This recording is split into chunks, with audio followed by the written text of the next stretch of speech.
Pottery has been manufactured since civilization began, but the art of making porcelain was first developed in China, hence the name.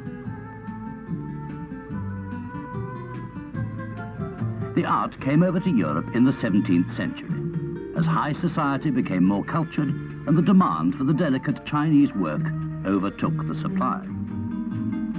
By the 18th century, Britain had taken her place among the leading pottery manufacturers of the world. Names like Wedgwood, Minton, Worcester, Spode and Derby are as well known as Sèvres or meissen. Except that Wedgwood, Minton, Worcester, Spode and Derby were not all making porcelain at this time. Porcelain, or true porcelain, was first made in China. The two main ingredients are kaolin and feldspar.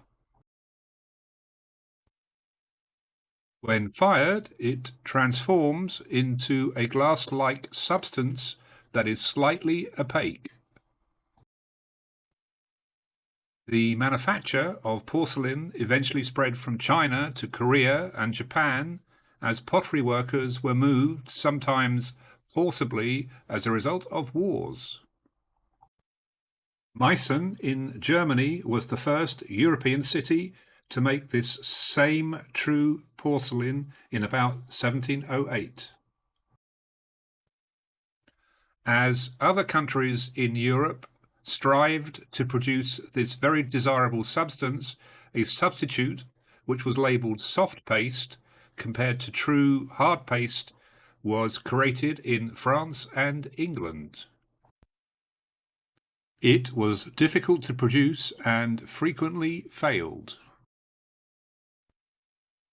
This new soft paste formula, which did not use kaolin, was creamier and less translucent.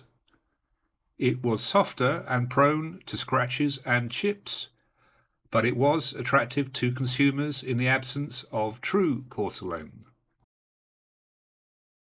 That the Chinese used a form of kaolin to produce their porcelain, which was superior to the common or garden earthenware. In the mid-18th century, a Quaker apothecary or chemist, William Cookworthy, discovered kaolin in large quantities in Cornwall. Today it is the county's largest export. His discovery meant that at last we could manufacture the translucent product we call china or porcelain. But another ingredient had to be found to give it strength. Spode created the recipe for bone china. Largely because, unlike people who pursued porcelain, there were many attempts at making successful porcelain, like the Chinese did, and failed. Largely because controlling the kilns, and because they didn't have any technical means of controlling temperatures and things like that, all sorts of reasons why it wouldn't work. But in that case, most of them had animal bone in them, of some proportion. The Cookworthy patent, I think, was also one of the elements. But it was always a strong desire for porcelain to be produced in the UK. Spode was an earthenware producer, and as I've said before, I was involved with the porcelain manufacturer at Worcester, and it's a difficult material to work with, even today. But the sequence of producing earthenware is it's fired, the first firing after it's been made in clay is the highest temperature it will go at. All clay, when it's fired at a very high temperature, has a point at which it becomes pyroplastic, it gets wobbly, and it has to be supported in the kiln by what's called setters. They're basically formers that hold it into shape. So when it goes wobbly and shrinks, which it does, it's held into a decent shape. Once you've got that, that's as hard and firm as it's going to be. It's at biscuit stage. You then can decorate it under glaze and glaze it afterwards to bring out the blue. Or you can decorate it under glaze and paint it, or all sorts of things. But all subsequent processes have less loss because you haven't got this wobbly effect. effect. Nothing is distorts. Bone china was the effort of that sort of, based on, pottery manufacturers don't like to experiment too much. They're good at what they do, and if they mess about, they always say you don't change your glaze and your clay at the same time. You just don't mess about. But with Spode, understanding the market was potentially there for a porcelain lookalike, wanted to produce it in the same sequence as he did, which is fired at a high temperature first, then glazed and then decorated. And the mix he came up with, which has bone ash in, and the firing temperature he put it at allowed him to do that. And he became very good at holding it stable, making a white substrate, which came out much better than anyone expected. It was very white, translucent, and looked beautiful. He called it stoke china in the early. This is Josiah the First.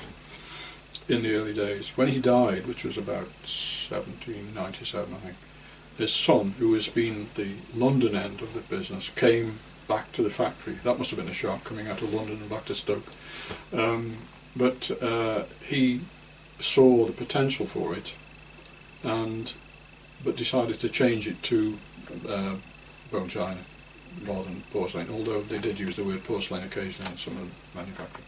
Around about 1799 or something like that, Josiah Spode the First, just before then, he'd been working on developing a bone china body, which was a purer form of bone porcelain. And I think he is given the credit for the introduction of bone, but actually, of course, he didn't. It was introduced by Thomas Frye in 1744, but what he did do was eliminate the glass-forming ingredients of the glaze and the pottery, so that it became a wholly raw material. They used something like 50% of bone ash, 25% of Cornish stone, which is a feldspathic stone, and 25% of Cornish china clay. And that was mainly the basis of the bone china formula. And that became very popular because it was much easier to fire. It fired straight, and he could use a standard earthenware oven, only just fire it about 100 degrees centigrade higher than earthenware. And eventually bone china evolved to the point where other manufacturers gave up porcelain and made bone china. When one thinks of the period in which Josiah Spode was developing his business, we're right in the middle of the Napoleonic Wars, and so they had Chinese porcelain to compete with, but the imports of Chinese porcelain were rather less, I think, and certainly there was practically no imports from Europe at that time. So the English manufacturers more or less had an open field to exploit. This new bone china product created two important dilemmas for consumers. Firstly, how much unmarked porcelain in the 19th century was in fact bone china? Today, the two different products are clearly labelled, but not in the 1800s. How can the average consumer tell them apart? Secondly, the new bone china made both early hard-paste porcelain and all of the 18th century soft-paste porcelain rarer and so much more valuable and arguably more desirable. Look out for more videos on this channel where I explore these issues and how you can collect these different products with more confidence. Do you collect bone china or porcelain? Which do you prefer? What further questions do you have? Please leave any questions or comments in the comments section below. Thanks to Paul Wood and the Transferware Collectors Club for their contribution to this subject. Look out for more videos on the Potteries Author channel.